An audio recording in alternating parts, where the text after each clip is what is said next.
this is primer, that's powder coat.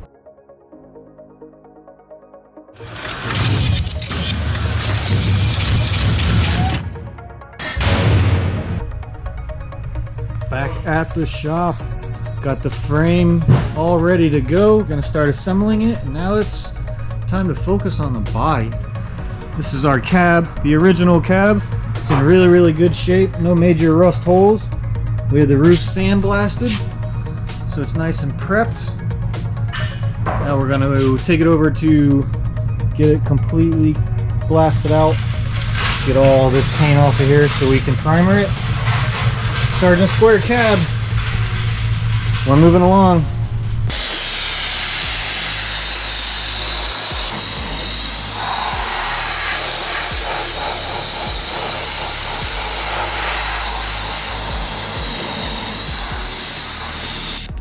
Alright, cab's all sandblasted and it looks great. There's a little bit of damage, but nothing that we can't handle thanks to LMC truck parts. The cab corners look good, the interior looks great, and even the back of the cab looks really good. So we're going to go ahead and get it over to the body shop, take off this roof, replace it with a new panel, and get it coated. If you remember from the last episode, we received our new frame rails, where it's really exciting. These things are beautiful, but we got to get them blasted and over to the powder coater.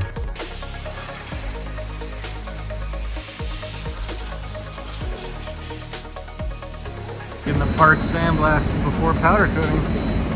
Stuff's looking good. Sergeant Square, we're headed there.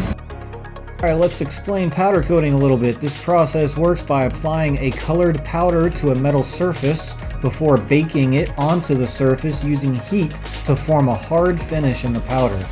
Applied electrostatically, which means that it's sprayed on using compressed air passing over an electrode. This static charge allows the powder to stick to the metal. Alright, we got our frame back from powder coating. This is just primer for now, but I don't like this color. Oh, look at that. So this is actually powder coat? Yes, that's the black that we were going to use as a finished powder coating. So this is primer, that's powder coat. But we like this look. What do you think? Should we powder coat this gray or black? We kind of like gray. The more stuff you both on it, the cooler it looks. Yeah, it does. See? I really like the black and gray. Uh-huh. Huh. Yeah. So these are all the body mounts, and you can see they're all threaded already. So you just mount up your body mounts to it. Pretty cool design. Direct contact with the frame company. Yep. So. Alright, while Dave and Roger start assembling the front suspension, we want to talk about today's sponsor, QA1 Suspensions. We use them quite a bit. We even did a tour of their facility. Check that video out. For this truck, we're using the 11-inch to 15-inch compressed coilovers, front and rear. The ride height should be around 12.5 to 13.5 inches. These are double adjustable shocks. These coilers are bushing mounted, which is what the chassis requires, so that's how we ordered it. We also went ahead and mocked up the rear using our LMC body panels. The All-American chassis rear watts link looks great. QA1 coilovers fit perfect. Cannot wait to bolt the axle up and see how this thing sits on the ground.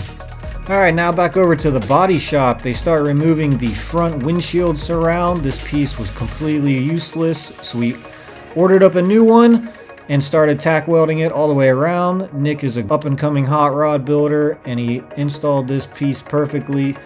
Once you see the end result, you would never know we replaced the entire front windshield surround.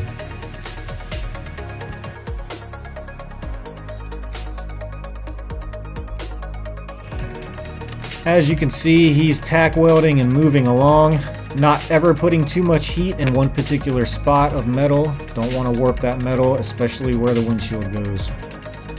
Next up is replacing the roof. We're going to go ahead and cut the entire old piece off and use this new piece that snaps right into place. These parts are really well made.